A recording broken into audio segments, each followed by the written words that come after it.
Praise to the lord. ఈరోజు దేవుడు మనకిచ్చినటువంటి వాగ్దానం ఏంటంటే జకర్యా గ్రంథము 14వ అధ్యాయము 11వ వచనం. శాపము ఇకను కలుగదు, యెరూషలేము నివాసులు నిర్భయముగా నివసింతురు. ఆమేన్. మన మీదున్న శాపమును మన దేవుడు కొట్టివేయబోతున్నాడు. ఇక ఏ శాపమును మనకి తగులదు. మనము చేసిన పాపమును బట్టి కానీ, మనం చేసిన దోషములను బట్టి కానీ, దేవుడి మాట వినకపోవటాన్ని బట్టి కానీ, ఒకవేళ మన జీవితంలోకి శాపం వచ్చిందేమో, ఆ శాపాన్ని ఇప్పుడు మనం అనుభవిస్తూ ఉన్నామేమో. మనం అనుకుంటూ ఉన్నాం, ఇంతకుముందు నా కుటుంబం ఆనందంగా సంతోషంగా అందరం కలిసి జీవించాం, ఇప్పుడు ఎవరికి వారే ఉంటున్నారు, ఒకరితో ఒకరికి మాటలు లేవు, ఒకరి ఎడలో ఒకరికి సమాధానం లేదు, ఎవరి జీవితాలను వాళ్ళు జీవిస్తూ ఉన్నాం, ఎందుకు ఇట్లాంటి హీనమైన పరిస్థితిలోకి వస్తూ ఉన్నాం, ఎందుకు ఇట్లాంటి శాపాన్ని మేము అనుభవిస్తూ ఉన్నాం అని మనం అనుకుంటూ ఉంటాం. ఏది ప్రారంభించినా నష్టమే, ఏది ప్రారంభించిన మొదట్లోనే నష్టం వస్తుంది, ఏది ముందుకు వెళ్ళట్లా, ఏది ప్రారంభించిన ముందుకు వెళ్ళని కదలలేని పరిస్థితుల్లో ఉన్నాం. ఎందుకు మా జీవితం ఇట్లా అయిపోతుంది, ఎందుకు ఏమి సాధించలేకపోతూ ఉన్నాం, మా మీద ఎందుకు ఇంత శాపం ఉంది అని అనుకుంటూ ఉన్నామేమో. దేవుడు అంటున్నాడు, ఇక ఆ శాపమును నేను కొట్టివేస్తాను, ఇక ఆ శాపమును నేను కొట్టివేస్తానని దేవుడు చెప్తూ ఉన్నాడు. మన బ్రతికేదో మనము బ్రతుకుతూ, మన కష్టమేదో మనము కష్టపడుతూ, నీతిగా నిజాయితీగా అభివృద్ధి చెందాలని ప్రయత్నం చేస్తూ ఉంటే, శత్రువులు దానిని చూసి ఓర్వలేక మనము నశించిపోవాలని, అదంతా మళ్ళీ తిరిగి మనము జీరోకు రావాలని, తిరిగి మనం పడిపోవాలని మన మీద శాపము మనల్ని శపిస్తూ ఉన్నారు.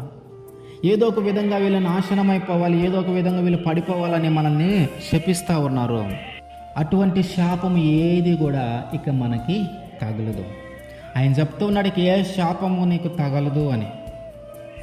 ఇజ్రాయెల్ ప్రజలు ఆ మోయాబు మైదానానికి వచ్చినప్పుడు అక్కడ ఉన్నటువంటి ఆ మోయాబు రాజు బాలాక్, ఇంతమంది ప్రజలు వస్తూ ఉన్నారు, కొన్ని లక్షలుగా ఉన్నారు, ఒకవేళ వీళ్ళు మన మీద పడతారేమో, మన దేశాన్ని ఆక్రమించుకుంటారేమో, ఎందుకైనా మంచిది వీళ్ళని త్వరగా అంతము చేయాలా, లేదా వీళ్ళతో త్వరగా యుద్ధం చేయాలా, అయితే నా బలం సరిపోదు, ఇంతమంది ఉన్నారు, ఇంతమందిని చేయించడం నా వల్ల కాదు, కనుక ప్రవక్తని పిలిపించి ముందు వీళ్ళు శపిద్దాం, వీళ్ళ మీదకి ఒక శాపం తెప్పిస్తే ఆ తర్వాత నేను వాళ్ళతో యుద్ధం చేద్దాం, ఆ తర్వాత వాళ్ళని నేను గెలుస్తానని బాలాక్ అనుకొని బిలాము ప్రవక్తను పిలిపించాడు.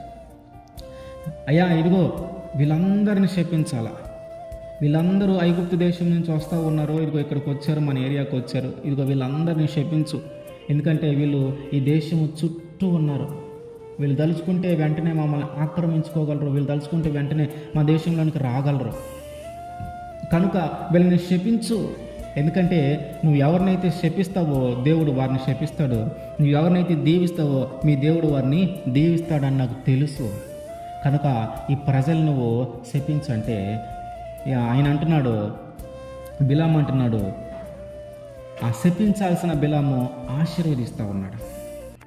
నేను నీ దగ్గరికి వచ్చాను, ఏం ప్రయోజనం, దేవుడు ఏది మాట్లాడితే ఏది మాట్లాడమంటే అదే నేను మాట్లాడగలను అని చెప్పి ఆ మాట మాట్లాడి శపించాల్సిన ఆ ప్రజలను ఆశీర్వదించాడు.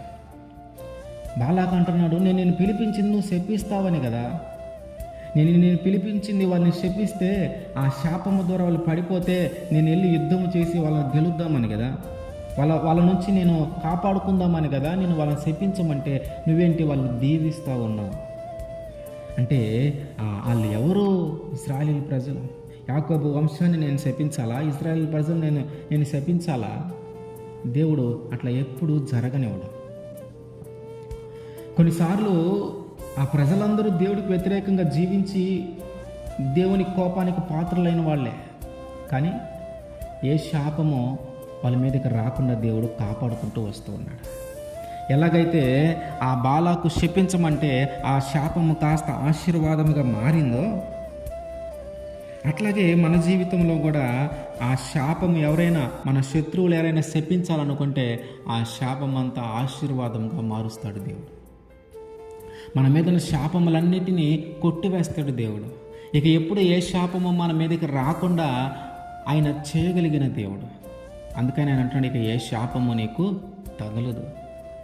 ఆ ప్రజలందరినీ శపించాలని పిలిపించాడు, కానీ అది ఆశీర్వాదముగా మారింది.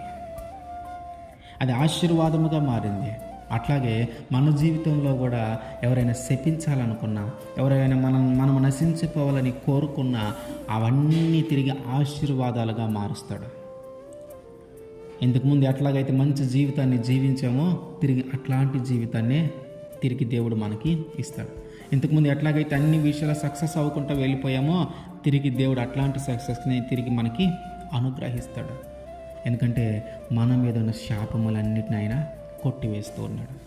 మన మీద ఇక ఏ శాపము ఏలనివ్వకుండా ఆయన చేయబోతున్నాడు. ఆయన వాగ్దానం చేస్తూ ఉన్న మాట ఏంటంటే, ఇక మీకు శాపము తగలదు, ఇక మీరు భయపడాల్సిన పని లేదు, మీరు నిర్భయముగా నివసించవచ్చు.